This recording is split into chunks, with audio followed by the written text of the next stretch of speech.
Oke, kita akan bentar, saya akan rekam dulu dari sini aja.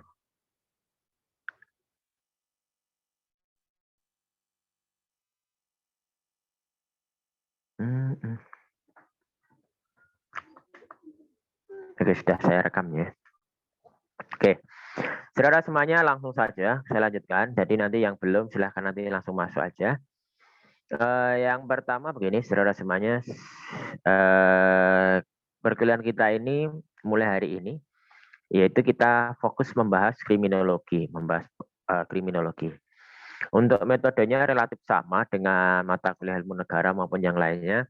Hanya saja nanti pendekatannya insya Allah lebih bagus daripada ilmu negara. Sekali lagi saya mohon maaf, ilmu negara kemarin saya anggap gagal, saya katakan demikian.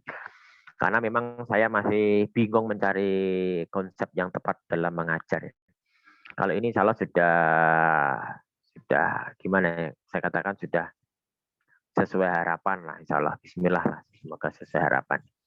Oke, untuk metodenya, ada diskusi, ada studi kasus, ada kolaboratif, ada PBL, pembelajaran berbasis masalah.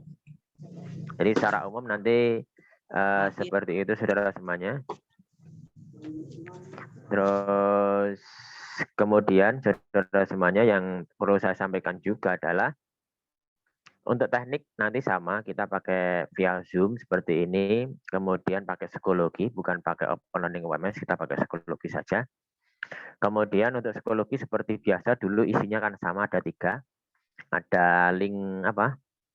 Ada link presensi.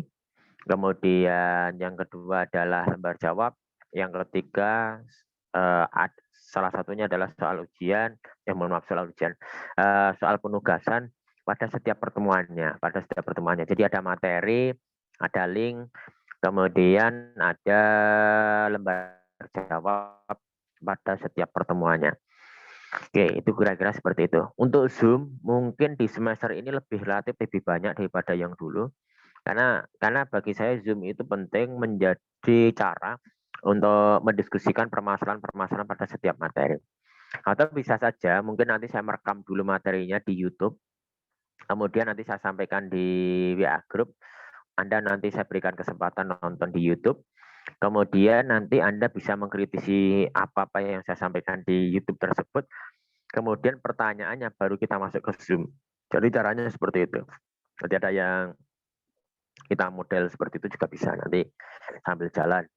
Insya Allah intinya pertemuan tatap muka seperti ini, tatap muka virtual ini akan lebih intens dibandingkan mata kuliah ilmu negara pada semester yang lalu. Hanya saja mungkin nanti variasinya bisa saja saya merekam dulu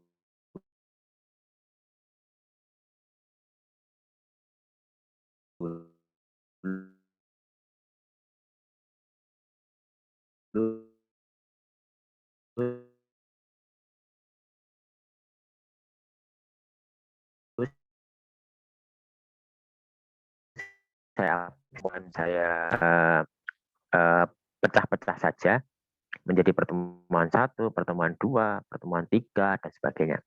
Sehingga nanti Anda mudah untuk membacanya, sehingga lebih terarah. Oke, kemudian tagihan harian perkuliahan. Untuk hari ini nanti presensi nanti silahkan lihat di psikologi pertemuan pertama. Untuk psikologinya apa, kode aksesnya apa, nanti akan saya share maksimal hari Minggu. Hari Minggu insya Allah sudah komplit semuanya. Anda masuk seperti biasa, masuk di kelas sekolahnya, Anda kerjakan tugas-tugasnya seperti biasa. Insya Allah tidak banyak. Saya hanya membatasi tugas saya. Setiap pertemuan itu hanya 3 pertanyaan maksimal. Setiap pertemuan itu hanya 3 pertanyaan rata-rata. Saya tidak memberikan pertanyaan yang banyak, masalah yang banyak. Nanti khawatir saya nanti malah membebani Anda, sehingga mata kuliah yang lainnya pun tidak mendapatkan hasil yang maksimal. Jadi saya memberikan tugas-tugas yang relatif sederhana saja. Terus kemudian tolong diunggah tepat waktu sesuai dengan ketentuan yang ada. Kemudian untuk metode pembelajarannya, saudara semuanya, pakai WA Group seperti biasa. Nanti setiap pertemuan, misalkan seperti tadi pagi kan, tadi pagi saya langsung share linknya, share ketentuan perkuliahan hari tersebut. Jadi seperti itu. Kemudian seperti yang telah saya sampaikan, pasti ada diskusi kelompok, insya Allah. Andai kata tidak ya seperti kemarin. Jadi yang penting setiap pertemuan ada materi, silahkan di-download. Jika ada pertanyaan di penugasan, tolong dikerjakan. Dan jangan lupa isi presensi sesuai dengan link yang telah diberikan di psikologi masing-masing. Itu kira-kira, saudara semuanya. Hal yang perlu diingat setelah saya evaluasi dari perkuliahan-perkuliahan sebelumnya, jadi yang pertama adalah tolong info WA Group itu selalu terupdate. Artinya Anda jangan mengabaikan. Kadang itu kan mungkin Anda itu kan selalu banyak WA Group ya. Ada WA Group Mabar, ada WA Group PS, ada WA Group kumpul Satria FU, ada WA Group banyak gitu. Kadang malah WA Group kelas itu atau WA Group mata kuliah itu diabaikan, jangan sampai. Saya tidak mau kejadian seperti semester yang lalu. Semester yang lalu itu saya menemukan salah satu mahasiswi, padahal itu mahasiswi tersebut itu anak salah satu pejabat lah di pejabat di UMS lah, anak salah satu pejabat di UMS. Terus yang terjadi adalah karena dia tidak update tidak update BA Group, apa yang terjadi? Mengerjakan ujian akhir semester terlambat. Dan lebih lucunya lagi adalah mengerjakannya tidak diupload lewat psikologi, tapi lewat email. Sehingga sampai selesai itu tidak saya koreksi. Kan saya tidak tahu, karena diuploadnya lewat email. Padahal saya mengendaki psikologi. Dan apa yang terjadi? Yang terjadi adalah saya kasih nilai E. Termasuk tugasnya saya kasih nilai E. Dan apa yang terjadi adalah pejabatnya menelpon Pak Danang, ya agak marah gitu. Saya dimarahi sama pejabatnya. Saya dipikir nggak bisa ngajar, nggak bisa kasih nilai yang bagus. Nah, akhirnya setelah saya berikan bukti kalau si anak tersebut tidak mengumpulkan lewat psikologi, baru orang tuanya menyadari kalau ada kesalahpahaman. Sehingga orang tuanya minta maaf, dan akhirnya kesepakatannya saya uji ulang si anak tersebut, dan nilainya saya keluarkan, mendapat nilai berapa itu. Ya lebih daripada E lah intinya. Oke, itu gambaran umumnya. Jadi saya minta tolong WA Group tolong diupdate. Sekali lagi WA Group tolong diupdate ya. Kemudian yang berikutnya lagi adalah begini, bukan karena saya sombong ya, mohon maaf, bukan karena saya sombong. Namun yang terjadi saya itu alhamdulillah dikasih kesempatan mengajar lebih dari satu kampus. Saya ngajar di Universitas Aisyah, di UMS, di Poltekkes, di Bakti Mulia. Jadi lebih dari satu kampus dan beberapa mata kuliah dengan mahasiswa yang lebih dari 500 ya, saudara semuanya, lebih dari 500. Kemarin itu total semester kemarin itu total 1.000 mahasiswa ada kelihatannya. 700 lah, 700 mahasiswa. Itu kalau semuanya japri saya dan semuanya itu harus minta jawaban pada bayangan, itu kan menyusahkan saya. Dan yang saya khawatirkan apa? Anak sekarang itu kalau di WA, anak sekarang ini rata-rata kalau WA seseorang dan WA-nya tidak dibaca, itu nanti biasanya baper. Baper, marah. Kalau sudah marah bahaya anak sekarang. Kenapa? Di screenshot, dijadikan story. Story Instagram, jadikan story WA, ditulisi bayaran larang, bayaran mahal, dosen tidak bertanggung jawab, dosen tidak mau menjawab masalah mahasiswa. Lah, itu kan bahaya. Kalau dibuat story kemudian viral. Viral nanti diangkat oleh netizen DPN UMS. Nanti viral lagi masuk lambe turah. Nah, itu kan nanti yang kena Pak Danang kan. Nanti yang kena Pak Danang. Nanti dianggap saya tidak bisa memberikan pelayanan yang bagus.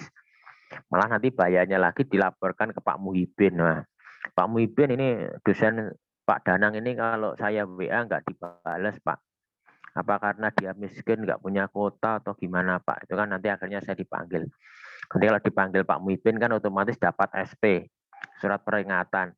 Kalau dapat surat peringatan nanti Pak Danang nggak boleh ngajar lagi. Kalau nggak boleh ngajar lagi, otomatis nggak gajian. Kalau nggak bawa uang, istri marah. Kalau istri marah, nggak bisa malam Jumat, nggak bisa malam Kamis, nggak bisa malam Sabtu, dan sebagainya. Itu kan makanya seperti itu ya. Maka sama-sama untuk kebaikan bersama, jika mau japri itu silahkan japri ke penanggung jawab kelas, biar nanti penanggung jawab kelas nanti japri Pak Dana. Itu kalau sifatnya rahasia. Tapi kalau sifatnya nggak rahasia, semua orang harus tahu atau boleh tahu, ya mendingan Anda tanyanya lewat WA grup aja. Misalkan, Pak, tugas ini bagaimana ya Pak ya? Itu nggak apa-apa. Nanti saya malah menjawab biar untuk memberitahuan teman-teman yang lainnya. Jadi sebisa mungkin pakai pesannya lewat WA grup saja, jangan japrian. Gitu. Kemudian saya lanjutkan lagi, saudara semuanya. Tugas UTS UAS saya minta tolong dikerjakan sungguh-sungguh. Kelemahan anak ilmu negara kemarin adalah nilai UTS dan UASnya itu banyak yang jeblok sebenarnya. Kalau saya itu niat tenan ya, nggak memandang kasihan, itu hampir 50% itu dapat C semuanya. Sebenarnya. Alhamdulillah kan Anda dapat B, dapat A. Kalau saya menilai apa adanya, sekali lagi saya katakan, menilai apa adanya itu banyak sekali yang dapat C. C, D itu atau apa? Nilai rata-rata itu nilainya hanya di bawah 50, ada 30, ada 20, 40. Saya berharap nanti untuk kriminologi ini janganlah.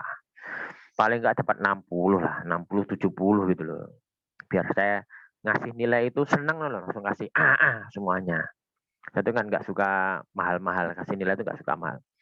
Coba tanya senior-senior Anda itu. Saya ngasih nilai itu loss tanpa well. Loss tanpa well.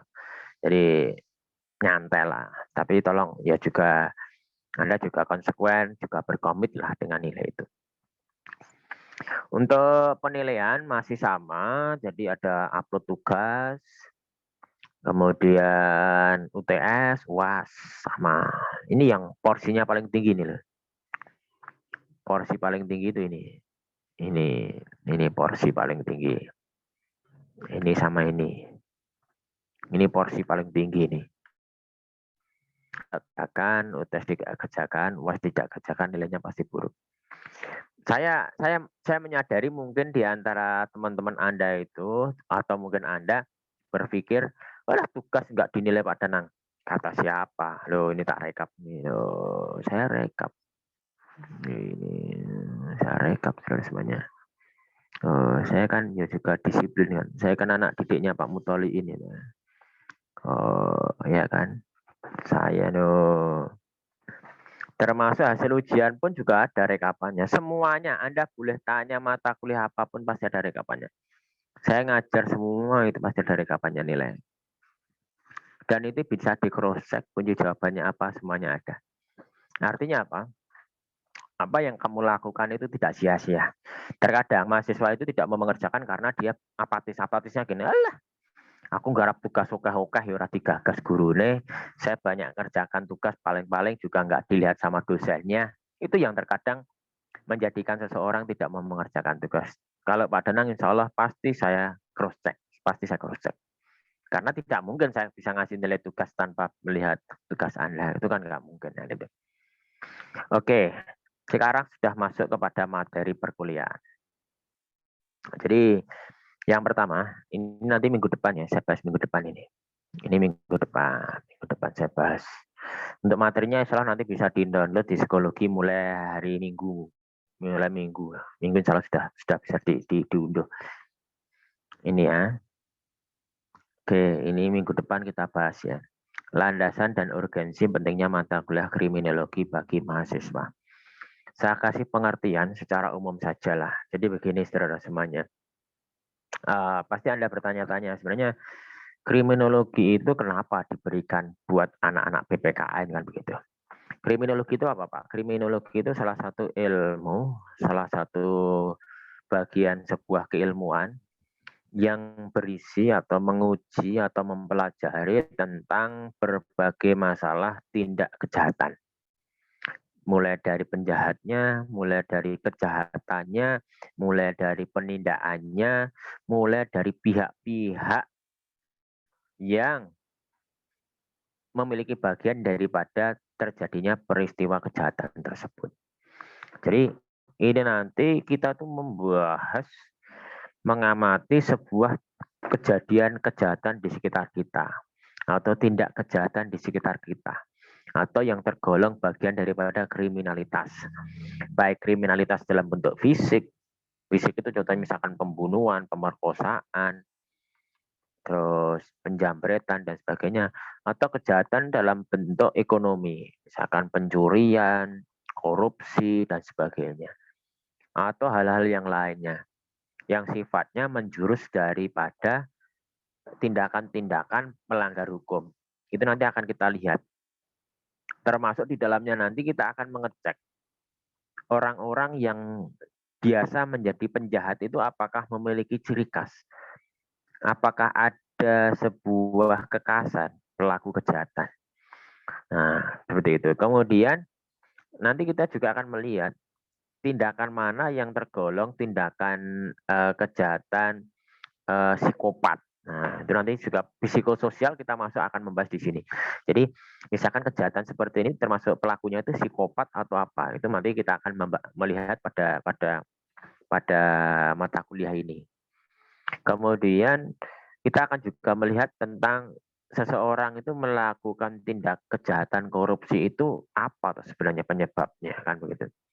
Nah, terus pasti Anda bertanya, kenapa kita harus mempelajari itu semuanya? Nah, berkali-kali saya katakan, jurusan PPK ini adalah jurusan di mana seseorang itu tahu, mengerti tentang problematika negara. Negara itu kan ada masalah hukum, ada masalah wargaan negara, ada masalah tentang konsep negara, ada masalah tentang politik, tentang demokrasi dan sebagainya. Nah, kriminologi itu bagian daripada permasalahan hukum di Indonesia. Karena begini ceritanya. Manfaat yang paling dekat dengan kita adalah dengan kriminologi ini nanti kita akan meningkatkan rasa kita, meningkatkan pemahaman kita bahwasanya yang terjadi di dunia ini bisa dipelajari. Apalagi tindak kejahatan itu sangat bisa dipelajari. Sehingga harapannya kalau kita tuh memiliki bahan yang banyak itu setidaknya memberikan message bagi kita, pesan bagi kita untuk lebih bertindak. Ambil contoh misalkan Mbak Mila Amalia. Nah, didekati cowok bernama Brian Krishna. Ini ambil contoh. Nah, misalkan Anda Mbak Mila Amalia didekati oleh Mas Brian Krishna. Ini contoh ya. Lah, Mas Brian itu mendekati Anda, ingin mempersunting Anda atau menjadikan Anda sebagai soulmate atau kekasih hati. Ada. Nah, kemudian sebelum Anda lebih jauh mengerti terhadap Mas Brian, Anda bisa melihat Mas Brian. Mas Brian tuh rambutnya itu, rambutnya ini ngombak, sigrak pinggir. Ini batuke rodok nonong atau jidatnya agak menjendul. Kemudian matanya itu agak masuk ke dalam. Hidungnya itu agak membesar kiri kanan. Ini termasuk dalam teori Lombroso itu termasuk penjahat atau tidak? Oh iya, ini termasuk dalam teori Lombroso adalah penjahat seksual. Nah, akhirnya kan Mbak Mila nggak jadi menikah dengan Mas Brian karena apa? Anda lihat Mas Brian itu termasuk ciri-ciri pelaku kejahatan seksual. Wah, ini berarti bahaya. Akhirnya Mbak Mila tahu, oh iya iya benar ya. Makanya setiap saya itu jalan sama Mas Brian tuh pengennya ngejak jalan ke tempat-tempat sepi, ke kebun teh, ke rumah kosong. Oh alah, dibully Mas Brian ini contohnya, ini contohnya. Tapi nggak mungkin lah Mas Brian itu kan muslimin muslimat rahimakumullah ya, termasuk Islamic Center, wajahnya itu kan sejuk ya, udah kayak air wudhu ya, insya Allah nggak mungkin lah seperti itu. Nah nanti salah satu contohnya seperti itu, nanti di teori-teori Lombroso itu ada pelaku kejahatan kayak gini itu cirinya apa wajahnya, orang yang bengis itu wajahnya kayak apa, orang yang psikopat itu wajahnya seperti apa, itu ada tanda-tandanya, nanti ada bisa dilihat dari pelaku-pelaku penjahat. Nah, itulah kenapa kita pentingnya mempelajari mata kuliah kriminologi bagi mahasiswa PPKN. Jadi sebenarnya PPKN itu asik loh. Kalau Anda mempelajari betul orang PPKN, Anda tuh besok itu kerja di mana-mana luas. Kerja di mana-mana luas. Nyalon kayak anggota DPRD bisa karena Anda punya basic politik, punya basic demokrasi. Anda masuk ke bagian Satlantas bisa. Nanti Anda masuk ke staf di dalamnya, Anda punya basic apa? Basic melihat, membantu nanti penyidik dalam melihat kasus. Nanti Anda bisa memberikan informasi karena ada materi kriminologi walaupun hanya sebatas dasar-dasar saja. Anda pengen masuk menjadi perangkat desa juga ada mata kuliah otonomi daerah atau otonomi desa, mata kuliahnya Pak Mutoliin. Itu lengkap. Jadi Anda pengen jadi apa itu lulusan PPKN sebenarnya bisa. Oke. Makanya ketika kemarin tuh akhirnya betul ya, saya tuh kemarin ketika temu alumni itu luar biasa lulusan kita. Yang jadi dosen itu lebih dari 20 misalnya. 10 atau 20 dari berbagai angkatan itu yang jadi dosen lebih dari 20 ya jadi dosen. Sejak tahun 85 nanti yang jadi dosen lebih dari 20 kelihatannya, lebih. Ya jadi wakil rektor itu lebih dari 2, ada yang dari wakil rektor itu lebih dari 2 lulusan PPKN UMS. Yang jadi pengusaha sukses juga banyak. Salah satunya kalau Anda main ke Sekipan, Bumi Sekipan di Tawangmangu itu ada Sekipan Hill, ada rumah hantu, ada kora-kora itu yang punya anak PPKN itu, anak PPKN UMS. Jadi kita tuh luas Bang. Jadi besok Anda jadi anak PPKN jadi apa-apa bisa. Jadi stand up komedian juga bisa, kayak Pak Danang juga bisa. Jadi semua bisa. Jadi semua bisa. Apalagi mencintai wanita tanpa harus menyentuh itu bisa. Itu kayak Pak Danang itu tanpa menyentuh wanita pasti jatuh cinta. Itu saya punya caranya itu. Jadi itu jadi menjadi anak PPK itu senang, luas, pengen jadi apapun bisa. Oke, itu salah satu manfaat dari mempelajari kriminologi. Kemudian ruang lingkup apa saja yang dipelajari kriminologi, nanti kita akan bahas di situ. Ruang lingkupnya adalah membahas tentang seluk-beluk permasalahan kejahatan. Baik mulai dari pelaku, mulai dari perencanaan kejahatan, mulai dari sebab seseorang melakukan kejahatan, kemudian dampak dari kejahatan itu, bagaimana pencegahan kejahatan, itu nanti termasuk bagian daripada kajian daripada kriminologi. Nanti kita akan bahas satu persatu. Kemudian pengertian dan manfaat kriminologi bagi kehidupan. Di awal sudah saya ceritakan manfaatnya banyak. Setidaknya memberikan manfaat bagi kita pribadi. Manfaatnya apa?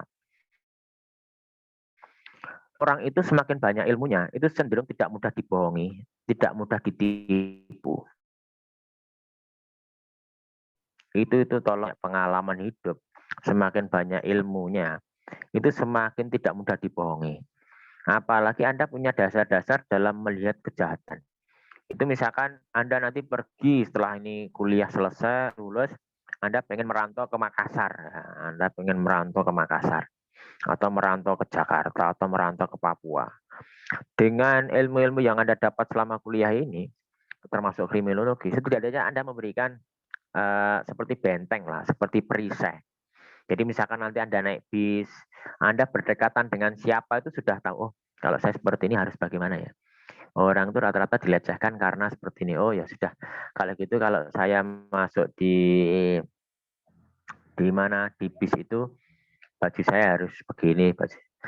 Ini manfaat loh ya. Salah satu contohnya ya. Ini saya kasih contoh. Salah satu contoh dari kriminologi ketika saya juga kuliah di PPKN dulu. Jadi begini Mbak Mila Amalia, Mas Brian maupun siapa lagi teman-teman yang lainnya banyak. Tidak saya bisa sebutkan satu persatu. Ada Mbak Marcella, Mbak Siva, Mbak Aisyah, Mbak Anggita, Puji dan sebagainya. Ada manfaatnya begini. Saya dulu itu ke Jakarta itu pertama kali kalau nggak salah kuliah semester 5 atau semester 6 kalau nggak salah. Jadi pertama kali saya ke Jakarta itu. Dan hebatnya Rian saudara semuanya. Saya ke Jakarta sendirian. Terus saya tuh gini, saya melihat mendengar cerita rata-rata kalau mohon maaf di kota besar itu kan sangat rentan terjadi penjahat, menjambret dan sebagainya, orang tipu-tipu dan sebagainya. Termasuk saat itu tidak ada taksi online tapi taksi konvensional. Bagaimana modus operandi seorang taksi menipu penumpangnya. Oke. Saya mempelajari hal itu. Alhamdulillah bermanfaat saudara semuanya. Jadi singkat cerita ketika saya di Jakarta, saya tuh hampir dibohongi salah satu oknum sopir taksi lah di Jakarta. Saya turun di stasiun Gambir, saat itu mau ke Jakarta Selatan. Ya. Saya mau ke Jakarta Selatan, mau ke kantor kantor Kemendikbud saat itu. Saya datang ke sana, naik kereta api sendirian, saya naik taksi. Karena sudah tahu, oh yang pertama itu jangan duduk berseberangan dengan taksi, dengan supir taksi. Akhirnya betul, saya naik taksi itu di kursi belakang. Nah, kursi belakang. Terus yang kedua, sudah ada gelagat wajah-wajah. Bentuk gelagatnya apa? Saya minta ke Jakarta Selatan. Namun saya lihat di GPS-nya itu, arahnya itu ke Jakarta Timur. Coba Anda bayangkan. Wah, itu sudah mulai kerasa ditipu saya. Nah, akhirnya ketika sudah mau ditipu, apa yang saya lakukan? Saya membunyikan HP saya, seakan-akan saya dapat nomor, seakan-akan saya dapat HP kan, dapat apa? Panggilan telepon. Kemudian saya angkat dan saya tunjukkan di kaca belakang itu loh, biar supirnya melirik. Jadi supirnya kan melirik.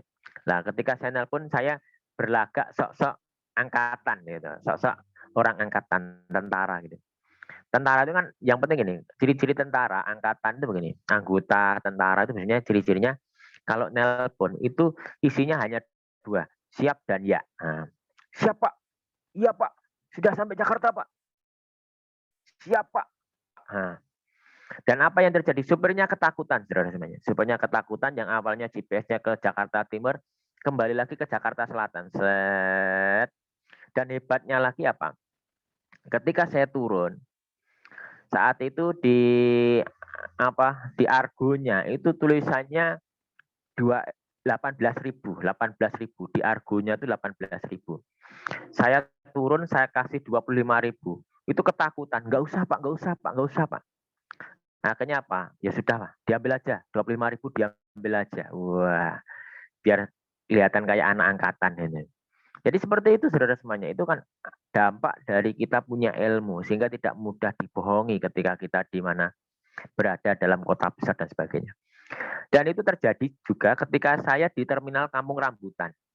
Di terminal Kampung Rambutan, saya masih ingat saat itu. Di situ tuh saya ditarik-tarik sama calo bis ini. Ayo mas ke sini mas, ayo mas ke sini mas. Dan saya teringat salah satu cerita, kalau kamu ke terminal, itu langkah pertama adalah sebutkan PO busmu.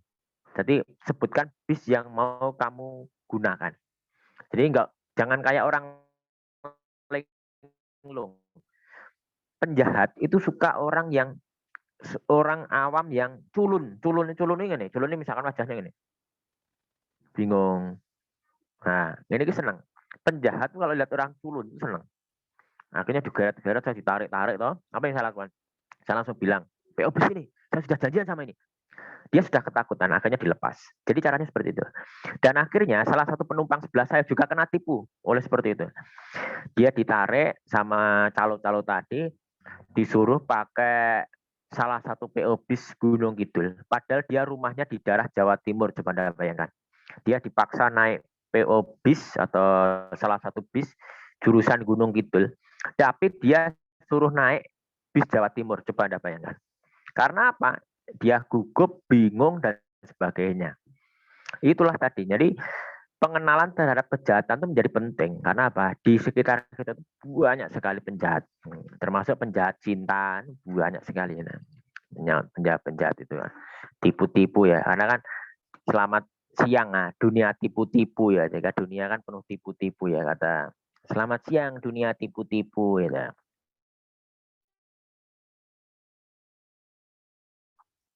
Ya, kejahatan ekonomi, kejahatan fisik tadi, kejahatan dengan muatan apa untuk memperoleh kekuasaan, ada banyak kejahatan. Kemudian unsur-unsur terhadap peristiwa kejahatan, ada pelaku, ada motif, ada modus, ada rencana, masih banyak lagi unsur yang terjadinya kejahatan. Motifnya apa ini? Jadi apakah setiap kejahatan pasti ada motifnya? Tidak, belum tentu. Ada kejahatan itu tanpa motif karena biasanya adalah spontan. Dia tidak keinginan pengen mencuri ya. Namun karena ada kesempatan, ada motor, ada kuncinya, dia langsung ambil motornya. Bisa saja seperti itu. Kan ada motif ekonomi, bisa saja enggak. Karena spontan itu bisa juga. Dan nanti kita bahas salah satu unsur-unsur yang ada dalam peristiwa kejahatan. Kemudian selanjutnya kejahatan itu di dalamnya berisi apa saja. Nah, kejahatan itu di dalamnya itu berisi apa saja. Kemudian ada nggak kejahatan itu yang didasari oleh pengaruh informasi? Kejahatan yang didasari karena kejiwaan seseorang. Itu banyak, Mas. Jadi ketika ada kejahatan, jangan Anda mengatakan itu jahat, yang salah itu pelakunya. Belum tentu. Bisa saja disebabkan karena korbannya. Bisa. Karena korbannya itu sering membuli. Itu kan ada yang terbaru itu kan. Di mana itu? Di luar Jawa atau di Jawa Timur, saya lupa. Hanya penyebabnya begini. Penyebabnya itu dalam acara kegiatan di kampung. Ada suatu acara di kampung.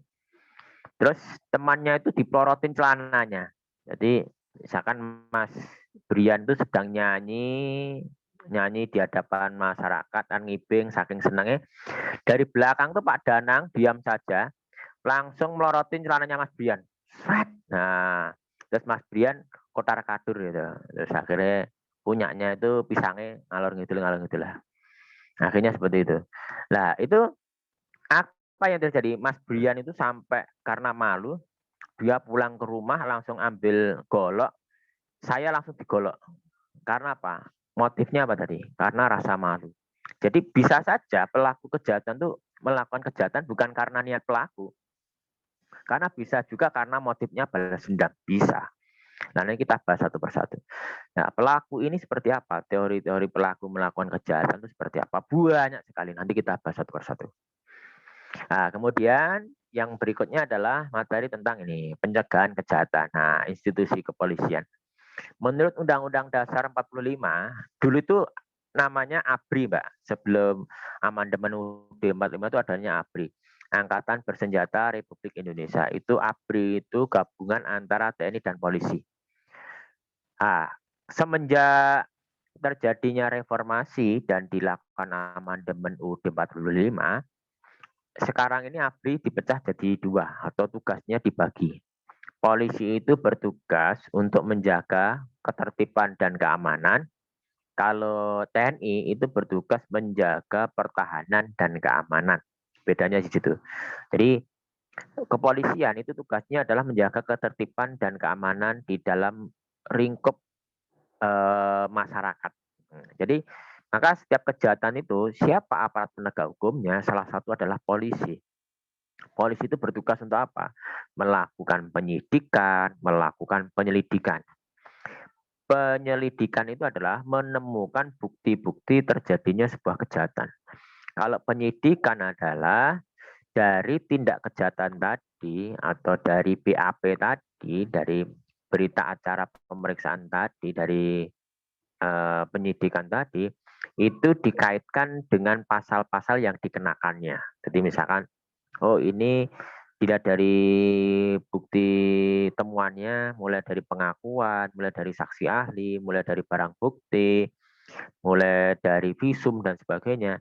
Ini kejahatan ini setelah olah TKP, ini saya ada rencana. Oh, berarti kejahatan direncanakan. Ini berarti melanggar Undang-Undang Hukum Pidana pasal berapa, junto berapa. Itu namanya penyidikan. Nah, seperti itu. Nah, terus barulah nanti kalau sudah lengkap, BAP lengkap diserahkan ke kejaksaan. Nah, nanti kejaksaan nanti melihat apakah sudah cukup. Kalau sudah cukup P21 nanti dinaikkan ke pengadilan, baru disidangkan. Prosesnya seperti itu. Nanti kalau kepolisian belum cukup data dan belum lengkap, belum bisa di P21, jaksa belum bisa menaikkan ke tingkat pengadilan. Seperti itu prosesnya.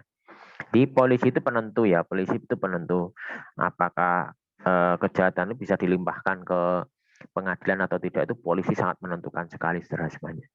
Nah, ini nanti kita akan melihat bagaimana pencegahan dan penindakannya.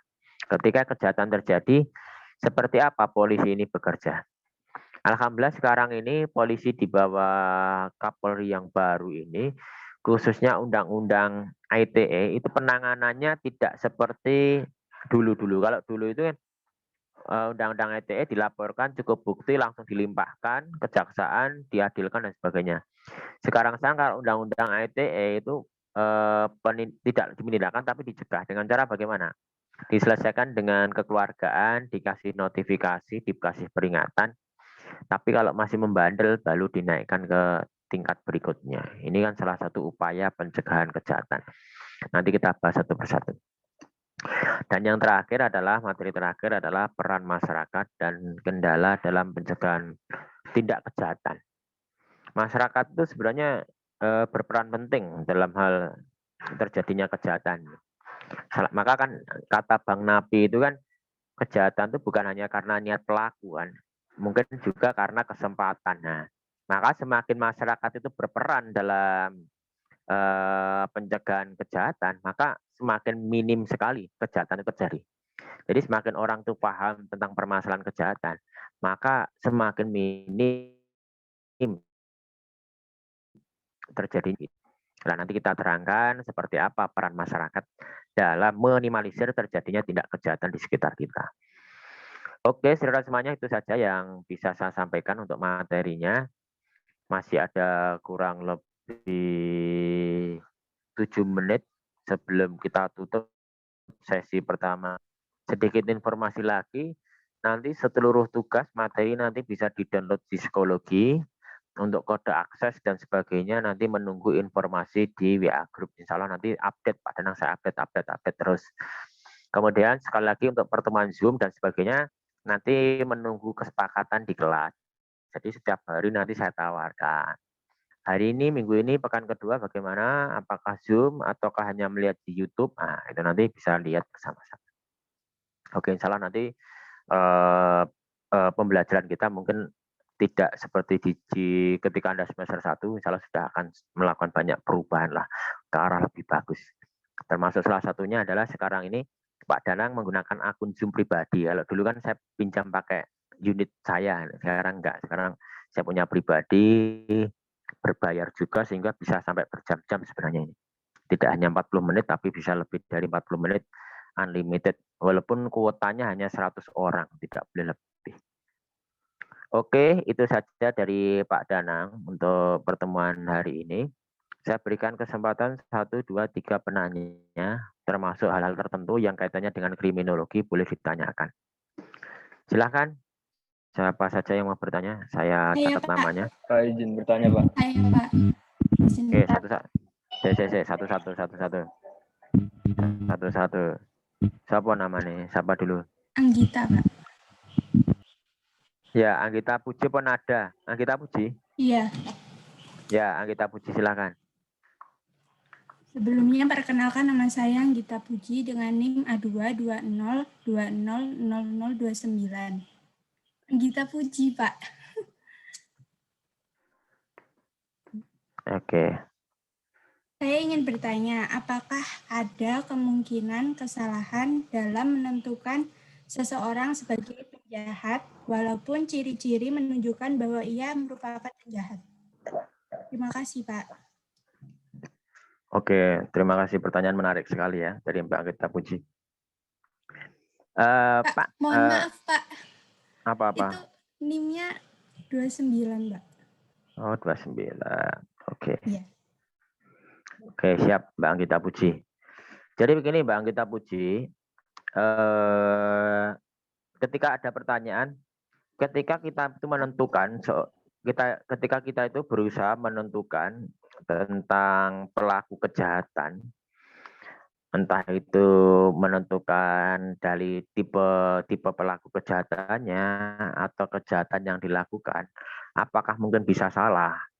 Saya katakan sangat mungkin bisa salah. Sangat mungkin bisa salah, saudara semuanya. Karena kita itu kan hidup di dunia itu kan tidak ada satupun ilmu manusia itu yang sempurna. Tidak ada satupun ilmu manusia yang sempurna. Saya ini salah satu bukti otentik saja ya. Saya kasih bukti otentik saja ya. Saya kasih bukti otentik begini.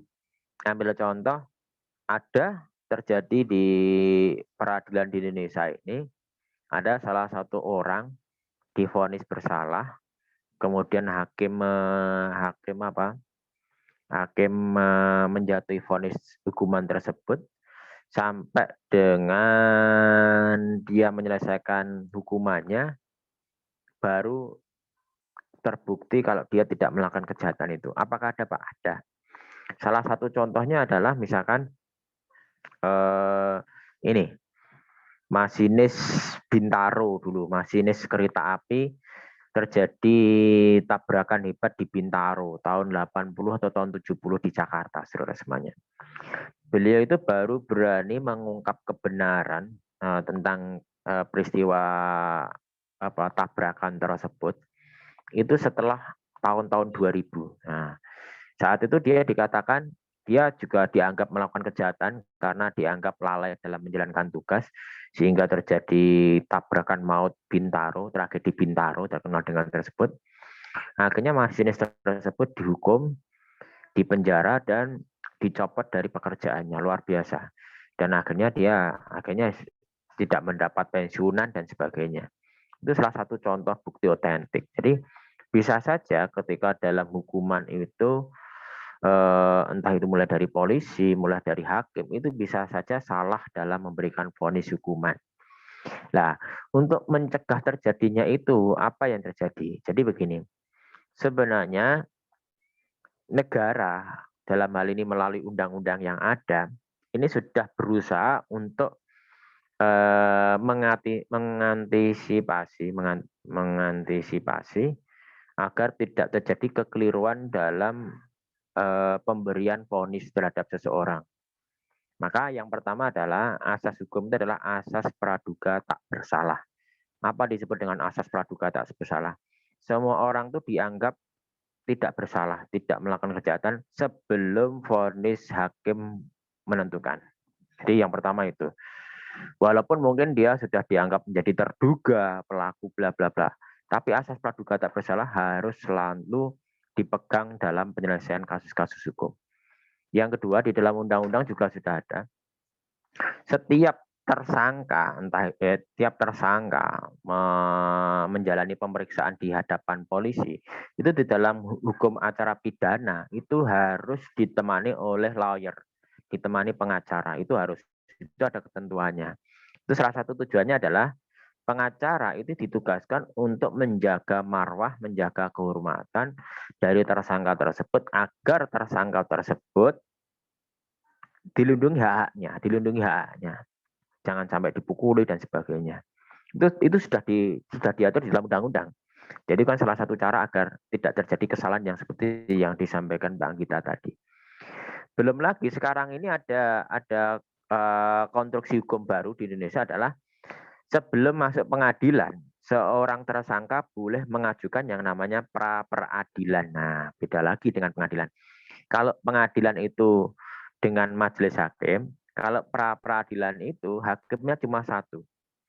Kalau seseorang itu dianggap tidak bersalah dalam pra-peradilan, maka tidak perlu lagi menyelesaikan kasusnya di pengadilan. Sekarang sampai seperti itu sekarang sebenarnya. Itu tujuannya apa? Agar menjaga tidak terjadi kesalahan dalam memberikan vonis. Nah, tidak hanya sebatas itu. Selain itu apa lagi, Pak? Kalau hakim di tingkat pertama, misalkan ada permasalahan hukum, kemudian diselesaikan di pengadilan umum di tingkat pertama atau pengadilan negeri, kemudian hasil keputusan hakim itu dianggap tidak baik atau tidak tepat, seorang terpidana atau terdakwa kemudian divonis jadi terpidana, itu boleh mengajukan banding ke tingkat yang lebih tinggi atau pengadilan tinggi.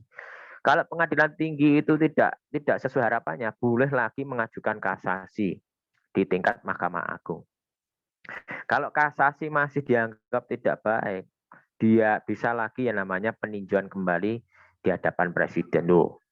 Itu tujuannya apa? Untuk minimalisir terjadinya salah vonis atau salah menerka siapa pelaku kejahatan.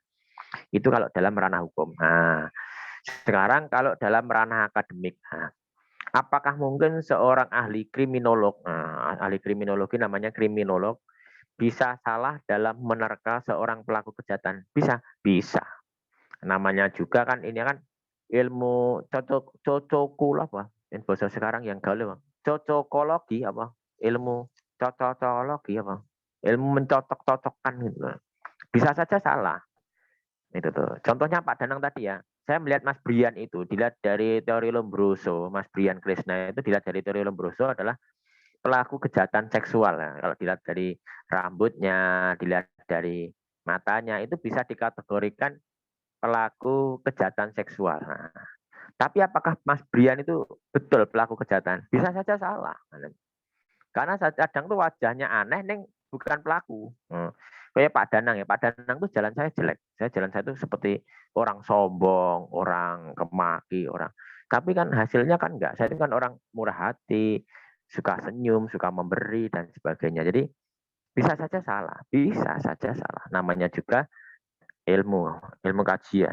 Namun dengan adanya kriminologi ini bisa membantu seseorang dalam melihat atau mempermudah seorang penyidik khususnya penyidik polisi dalam menjalankan tugasnya Jadi kriminologi paling tidak itu memberikan bantuan seorang petugas kepolisian penegak hukum dalam menemukan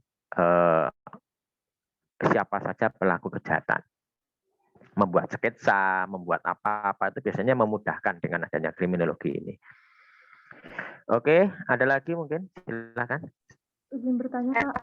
Saya, Pak. Izin bertanya, Pak. Izin bertanya, Pak. Iya, Pak. Stop. Ardian Risa, Saya. Ardian Risa. Ardian Risa mana? Ardian Risa, Ardian Risa. Saya, Pak. Oh ya, silakan Ardian Risa. Ardian Risa dulu. Rizky, Pak. Nah, Ardian Rizky. Sorry, Ardian Rizky, silakan. Assalamualaikum warahmatullahi wabarakatuh. Saya Ardian Rizky Putranto dengan NIM A2202000042. Maaf Pak, izin bertanya. Kalau ada penjahat atau pelaku tindak kriminal tetapi masih di bawah umur, apakah anak tersebut mendapatkan sanksi atau tindak pidana? Itu Pak, terima kasih. Oke, terima kasih. Saudara semuanya saya berbicara secara undang-undang yang ada ya. Undang-undang yang ada. Seseorang itu dianggap memenuhi hukuman atau hukuman yang artinya itu hukuman yang tepat dalam artian hukuman pelaku kejahatan itu kalau seseorang itu sudah tergolong dewasa itu kalau di dalam undang-undang itu dikatakan dewasa itu sudah masuk di usia 17 tahun ke atas lah. 18 tahun itu baru mendapatkan vonis hukuman sesuai dengan ketentuan undang-undang. Kalau di bawah umur biasanya nanti bukan lagi masuknya di lembaga permasyarakatan tidak. Namun biasanya di lembaga pembinaan, nanti ada lembaga pembinaan. Jadi yang di bawah umur itu lembaga pembinaan. Namun ada beberapa hal yang di bawah umur namun dilakukan pemberatan itu ada. Kalau kejahatan itu kejahatan yang sifatnya extraordinary. Extraordinary itu contohnya misalkan contohnya itu bukan hanya sekedar memperkosa, tapi ya memperkosa, terus mohon maaf alat kelaminnya cewek itu disaini pacul, baru selesai dikai pacul, dimutilasi, baru dimutilasi, terus seluruh mohon maaf entah itu payudaranya dan sebagainya dipotong-potong, terus disate, terus dipangan. Nah itu ada kayak gitu tuh. Nah itu kalau seperti itu hukumannya bukan lagi pembinaan. Nah nanti mungkin biasanya hukumannya pemberatan. Contoh pemberatan apa? Saya ada salah satu kasus saya masih ingat ketika itu saya SMP ya. SMP. Salah satu pembunuhan di Sukoharjo itu ada pembunuhan keluarga dokter. Jadi kalau orang Sukoharjo pasti tahu. Namanya Pak Dokter Setiono. Itu rumahnya di sebelah timur SMP 1 Sukoharjo. SMP 1 Sukoharjo sebelah timur. Itu nanti ada rumah bagus tingkat menghadap ke selatan. Depan Prima Agama apa Prima apa salah satu lembaga bimbingan belajar. Jadi depannya itu nanti ada rumah tingkat bagus menghadap ke selatan. Itu namanya salah satu rumah dokter namanya Dokter Setiono. Saat itu salah satu pelaku namanya Sahroni, saya masih ingat Sahroni. Itu usianya kalau nggak salah 16 tahun ya.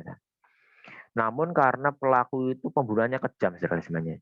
Jadi dia itu tidak hanya membunuh Dokter Setiono, namun membunuh istrinya Dokter Setiono dan seluruh anaknya Dokter Setiono. dibunuh semuanya. Jadi di dalam putusan hakim itu dia mendapatkan hukuman berat karena apa? Menghilangkan nasab, menghilangkan keturunan. Jadi keturunan hilang kabeh. Itu akhirnya diberatkan dengan itu. Dan apa yang terjadi? Dia tidak hanya sekedar dibina, namun si Sahroni itu mendapat hukuman seumur hidup. Hukuman seumur hidup itu bukan hukuman Sahroni dihukum itu sampai dia mati di penjara, enggak. Seumur hidup itu adalah selama umur dia melakukan tindak kejahatan itu. Jadi kalau Sahroni dalam melakukan kejahatan kan 16 tahun. Berarti yang dinamakan pelaku hukuman seumur hidup itu berarti ya dipenjara selama 16 tahun. Dipenjara selama 16 tahun. Nanti dipotong masa tahanan karena remisi karena apa? Ulang tahun negara, karena Idul Fitri nanti dipotong. Tapi vonisnya itu 16 tahun. Karena apa? Melakukan tindak kejahatan extraordinary, jadi kejahatan yang luar biasa. Namun kalau tindakan kejahatan yang sifatnya cipiring itu tindak pidana ringan. Tindak pidana ringan contohnya misalkan tuku apa di kantin, mangan sego goreng siji ngaku loro, kebalik. Makan bakwan 2 ngaku 1, itu tipiring ya, tipiring. Terus beli apa, ambil apa, itu tipiring tindak pidana ringan. Itulah tindak pidana ringan biasanya nanti hanya kurungan. Kurungan itu hanya 2 bulan, 3 bulan, kemudian dilepaskan. Biasanya seperti itu, Mas. Jadi Mas Ardian Rizky, ada sebuah treatment khusus bagi yang di bawah umur. Di bawah umur itu ada treatment khusus. Tapi tetap mendapatkan pidana, tetap mendapat hukuman.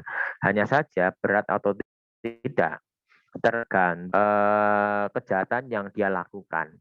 Kalau kejahatan itu sifatnya extraordinary ya otomatis dia pasti mendapat hukuman yang diberatkan. Oke, ada lagi satu lagi. Saya, Pak. Waktunya. Saya Pak izin bertanya Pak. Ya, Nada Hanifah. Nada Hanifah. Yo, Nada. Nama saya